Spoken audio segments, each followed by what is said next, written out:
Everyone, welcome to my channel Voice of Komali. ఎలా ఉన్నారు అందరూ? టుడే స్పెషల్ పాయా కర్రీ అమ్మమ్మ రెసిపీ. కావాల్సిన ఇంగ్రీడియంట్స్ పాయా, వెల్లుల్లి, అల్లం, green chilli, half tomato, 1 onion.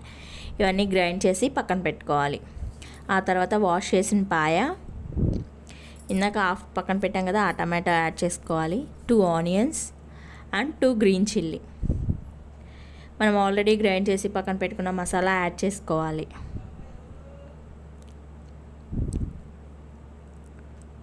Half table spoon పసుపు,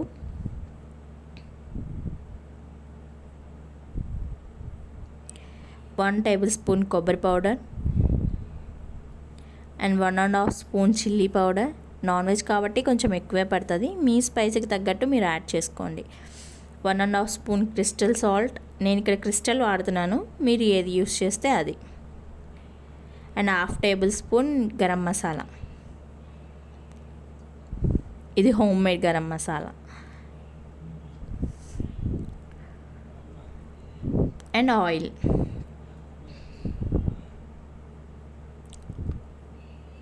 ఇప్పుడు అంతా ఒకసారి మిక్స్ చేసుకోవాలి. ఇలా చేస్తే ఏమవుతుందంటే మసాలా అంతా ముక్కకు పడుతుంది, అప్పుడు చాలా టేస్టీగా ఉంటుంది, ముక్క జ్యూసీగా ఉంటుంది. ఒకసారి అంతా మంచిగా కలపెట్టేసిన తర్వాత 1/2 లీటర్ వరకు వాటర్ యాడ్ చేసుకోవాలి. ఇప్పుడు ఒకసారి అంతా తిప్పేసి స్టవ్ మీద పెట్టేయాలి.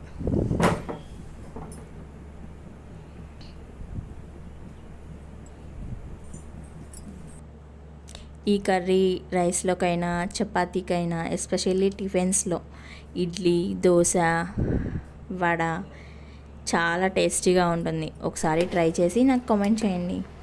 చూసారా, చాలా బాగా ఉడుకుతుంది. చూసారా, నేను నిండుగా పోసాను, ఆఫ్ అయిపోయినాయి వాటర్. ఇప్పుడు ముక్క చాలా సాఫ్ట్గా అవుతుంది. లాస్ట్లో కొంచెం మటన్ మసాలా చల్లితే అంతే, tasty paya ready. Please like, share and subscribe my channel. Bye.